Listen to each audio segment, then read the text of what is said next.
বরং সে আমার থেকে টাকার হেল্প নিয়েছে every time, every moment, every time ও ফোন করে করে টাকা চেয়েছে। আমি যদি টাকা নিয়ে থাকি তাহলে সেইগুলোর প্রুফ কেন দিচ্ছে না? তারপর তো একদিন দেখলাম যে অ্যাসিস্ট্যান্টের সাথে তাজপুর চলে গেল। আমাকে প্রশ্ন করেছে না আমি অযোগ্য, তাহলে একটা অযোগ্য মেয়েকে তাহলে রেজিস্ট্রির পর কেন বলতে পারে দেখা কর? আজকে আমি বুঝতে পারি যে তোকে না পেয়ে অ্যাকচুয়ালি তোর সাথে আমার ভালোবাসাটা অমর হয়ে। চিন্তা নেই দাদা, আজকে তুমি তোমার বউর মুখ থেকে এই কথাগুলো শুনে কি বন্ধু, কি খবর? দা আমরা তো ভালো আছি, কিন্তু এই ভিডিওটার পরে আপনি ভালো থাকবেন নাকি সেটা জানি না। Welcome back to love and Mitabela blogs. আপনাদের সবাইকে সুস্বাগতম জানাই। আজকের ভিডিওটা মোস্ট ইন্টারেস্টিং রোস্ট ভিডিও। তো চলো প্রথম থেকে লাস্ট পর্যন্ত দেখতে থাকবে, না স্কিপ করে। ভিডিওটা কিন্তু হেভি ইন্টারেস্টিং আছে, হাসতে হাসতে পেটে খিল্লি লেগে যাবে। দিনের পর দিন এই মেয়ে ওই মেয়ে, এই মেয়ে ওই অ্যাসিস্ট্যান্টের সাথে সে তাজপুর ঘুরে বেড়ালো। তাজপুরে আমাকে লোকেদের থেকে শিখতে হবে, সারাক্ষণ আমাকে এর থেকে শিখতে হবে, ওর থেকে শিখতে হবে। এটা এখন দেখছো চিট কথায়, এখানে স্ক্রিনশট সহ টেপাদার দায়ের আলু চটকানো হচ্ছে। বুঝতে পারছো না ব্যাপারটা? আর একটু খুলে বলি, চলো দেখাই। টেপাদারের এক্সি টেপাদার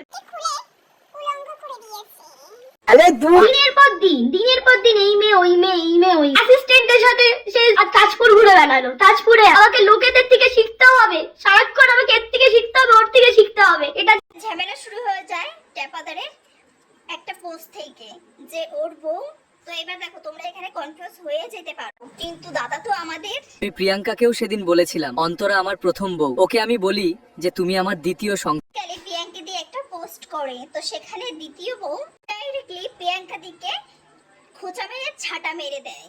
আমি বেঁচেছি, লড়াই করেছি, আর আজকে এখানে মাথা উঁচু করে রয়েছি, তাই জন্য আমাকে পোক করা যায় আর আমি চুপচাপ থাকবো। পোস্টে আমাদের পাবলিকেরা খোঁচা মেরে দেয়, কিন্তু প্রিয়াঙ্কা ওখানে যেয়ে রোস্ট করে দেয়। কেন মরি না? আমাদের অন্তর দিয়ে খেপে গিয়ে সেই মেসেজ পাতলা গুয়ের মতন ছড়িয়ে দেয় সোশ্যাল মিডিয়াতে। আমাকে বলছে আমি ডেট করব, তার মিডিলেও আমাকে বলা হয়েছে আমি ডেট করব, আমি ডেট করব, তো থাকতে হলে থাক, নাহলে ফাট। আচ্ছা, কখনো ডিপ্রেশন আমাদের এখনো হয়নি, কিন্তু চারিদিকে যে আবহাওয়া চলছে, আমাদের না হলে একটু পরে আপনার ঠিকই হয়ে যাবে। একটু সব কথা বুঝতে পেরেছো তো? চলো এবারে দিনের পর দিন এই মেয়ে ওই মেয়ে, এই মেয়ে। মনে করতাম দাদাকে যে মোটিভেশনের গুরুদেব, কিন্তু এ তো আমার ডালা গেল তোমার সেই ভালোবাসার মোটিভেশন গুলো। দিনের পর দিন এই মেয়ে ওই মেয়ে, এই মেয়ে ওই মেয়ে। এটা সেই মানুষটার স্বভাব। গুলো দাদার মুখেই পড়েছে। ছি, মুখ দিয়ে গোবরের গন্ধ বেরোচ্ছে, যা ধুই আয়। আর গোটা জার্নিতে আমি অন্তত থাকবো, কারণ আমি সাপোর্ট করেছি তাকে। সে পরে গিয়ে অস্বীকার করে। অস্বীকার করেনি, সে বারবার টাকা চাওয়ার অপবাদ দিয়েছে। ও সে আমার থেকে টাকার হেল্প নিয়েছে every time, every moment, every time ও ফোন করে করে টাকা। 7 বছরের ভালোবাসা বলতে বরং সে আমার থেকে টাকার হেল্প নিয়েছে এভরি টাইম, এভরি টাকার প্রয়োজন হতেই পারে, তাই বলে কি এখন ব্রেকআপ হয়ে গেছে না তাই বলে সোশ্যাল মিডিয়ায় এসে এরকম কথা বলতে হবে? দেখছি মোটিভেশনের এক্সপার্ট না, এ দেখছি গোক্কু সাপ। এক্সের সাথে ঝগড়া হয়েছে তাই এক্স এর বদনাম করছে, কালকে বউর সাথে ঝগড়া বাঁধলে যা জানি কি না কি করবে।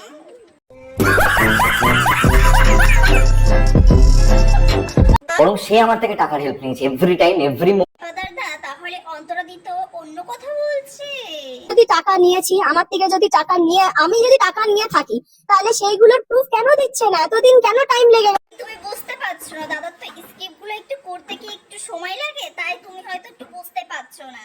মতে তুমি যদি টাকা দিয়ে থাকো ভালোই করেছো, এতদিন অন্তরাদির মুখ দেখিয়েছো, এতদিন তো টাকা পয়সা কিছুই দেওনি, ওইগুলো পারিশ্রমিক হিসাবে ভেবে নাও।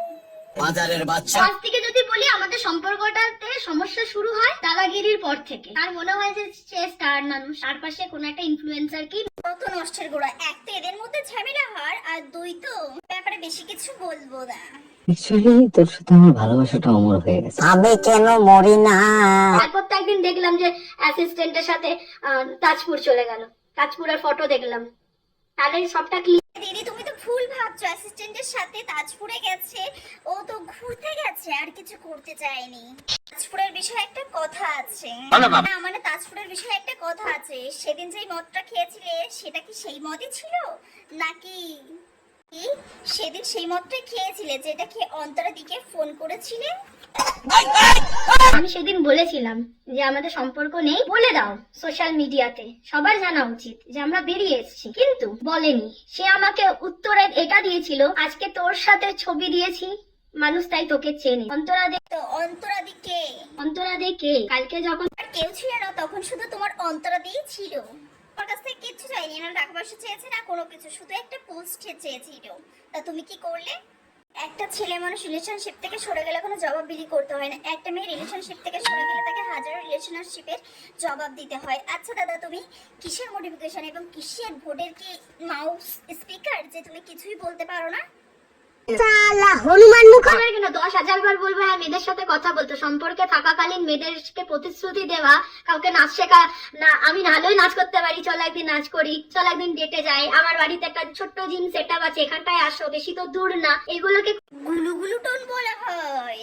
তো দাদা ড্যান্স করতে চেয়ে তারপরে জিম করতে গিয়ে একা ফিল করতো, এই জন্য মেয়েদেরকে একটু গুলুগুলু টোন দিত। পর্যন্ত হজম হয়েছে তো, নাকি তোমার ব্র্যান্ডের এই দুপ্যাক দেবো? আমি কেন মরি না? তুই নাকি রিলেশনশিপের পরেও টেপাদা আমাদের অন্তরা দিকে মেসেজ করে? সাথে কাটানো লাস্টের দিকে সময়গুলো আমার ভালো ছিল না, কিন্তু আজকে আমি বুঝতে পারি যে তোকে না পেয়ে অ্যাকচুয়ালি তোর সাথে আমার ভালোবাসাটা অমর। কত ভালোবাসা, বুকটা একদম ছাড়খাড় হয়ে যাচ্ছে। না পেয়ে অ্যাকচুয়ালি তোর সাথে আমার ভালোবাসাটা অমর হয়ে। এই নেশাটা একটু কম করো। টেস্টির পরেও এইসব কুরকুরানি ভাবা যায় না, মানা যায়? আমার যে লিগ্যাল ওয়াইফ, তাকে যেরকম জায়গা দিই, তাকে যেরকম সম্মান দিই, আমি তোকেও কোনো অংশে কারোর কাছে কোনো জায়গায় ছোট কোনো জায়গায় ছোট করে না। হ্যাঁ সেটাই তো, কোনো জায়গায় ছোট করে না, আবার মাঝে মাঝে আবার একটু উল্টো লাইনে চলে যায়। সে আমার থেকে টাকার হেল্প নিয়েছে এভরি টাইম এভরি মোমেন্ট, কোনো জায়গায় ছোট করি না। আমি কেন মরি না? কাউকে ভালোবাসা, কাউকে চাওয়া, কারোর ভালো চাওয়া, এটা তো পুরোটা ভিতরের ব্যাপার না, এটা বাইরে 10 জায়গায় প্রকাশ করার কোনো বলছি দাদা হজম হয়েছে নাকি আরেক প্যাক দেবো? আমি প্রিয়াঙ্কাকেও সেদিন বলেছিলাম অন্তরা আমার প্রথম বউ, ওই আমার প্রথম প্রেম। এটা কি মানা যায়? আমাদের সম্পর্কটা হয়নি তার মানে এটা না, আমাদের প্রেমটা মিথ্যে ছিল। অন্তরা বলে প্রথম বউ, আমার বিয়ে হবে না এমন বললে গৌরব, ওকে আমি বলি যে তুমি আমার দ্বিতীয় সংসার। আমি কেন মরি না? অন্তরা হ্যাঁ এটাই সত্যি, এক প্রস অনেক পাই, টেপাদার ওসবে যাস না, একদম বরের সঙ্গে বা আমার সাথে করবি।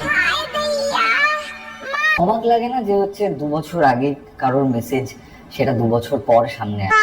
হনুমান মুখ। আমার ব্যাপারটা হচ্ছে যে আমি তো তাও যা করি সবকিছু ওপেন তুমি নাকি সবকিছু ওপেনলি করো, আমরা তো কিছু দেখতে পাই না। সাথে সমস্ত মেসেজ টেপাদাদা এতই ওপেনলি করে যে 2 বছর পুরনো মেসেজ আমরা এখন দেখতে পাচ্ছি। আমি মানে আমার কাছে নেই আর মেসেজগুলো, আমি রাখিনি সেই মেসেজগুলোকে, তার কারণটা হচ্ছে আমার আর সেটার প্রয়োজন নেই, নাকি নিজের বউয়ের মারের ভয়তে ডিলিট করে দিয়েছো? সান্ত্বনা দিয়ে জীবনে ভালো থাকা যায়। সোশ্যাল মিডিয়ায় বিগত 2 দিন ধরে যা কিছু হচ্ছে, এটা হচ্ছে আমার তরফ থেকে ভিডিও আমি ভাবলাম কন্ট্রোভার্সিটা আর একটু চলবে, যাক লাস্ট ভিডিও যখন। প্রথম পয়েন্ট যেটা হচ্ছে সেটা হলো মদ। আচ্ছা মদ ফিল করছো তুমি কোন ব্র্যান্ডের খাচ্ছো? খেলে কি সমস্ত এর মতো সস্তা ব্র্যান্ডের খাচ্ছো, তাহলে ক্ষমা করা যায় না একদমই। অন্যায় করে ফেলা? আচ্ছা আপনারাই বলুন, আমি তো কন্টেন্ট ক্রিয়েটর নই, আমার এসব কেচ্ছা করে কোনো লাভ নেই। আমি একটা স্কুলে চাকরি করি, আমার স্টুডেন্টস রয়েছে, বর্তমানে আমি একটা হোমস্টেও নেই, আমি একটা এক্সের সাথে ঝগড়া করার পরে হোমস্টে খুলে বসে। হোমস্টে আমি যদি সত্যি আমার মনে হয় এক্সের সাথে ঝগড়া করার পরে মোটিভেশনটা বেশি চলে আসে, এই জন্য হোমস্টে খুলেও আসে, বিজনেসের বুদ্ধিটা মাথায় চলে আসে। সম্পর্কে থাকাকালীন কোনো কেচ্ছা করতাম, তাহলে সে কি এতদিনে মুখ খুলতো? ডিপ্রেশন আর মহানত্ব দেখিয়ে লাভ নেই, আমি চাই আমি যদি কিছু করে থাকি তার প্রমাণ। আমরা অনেক লীলাক্ষেত্রে দেখে নিলাম, তো আজকের ভিডিও এই পর্যন্তই থাকছে। নেক্সট ভিডিও নিয়ে আবার আসছি তোমাদের মাঝে, তত সময় তোমরা সবাই ভালো থাকবে। তো টাটা।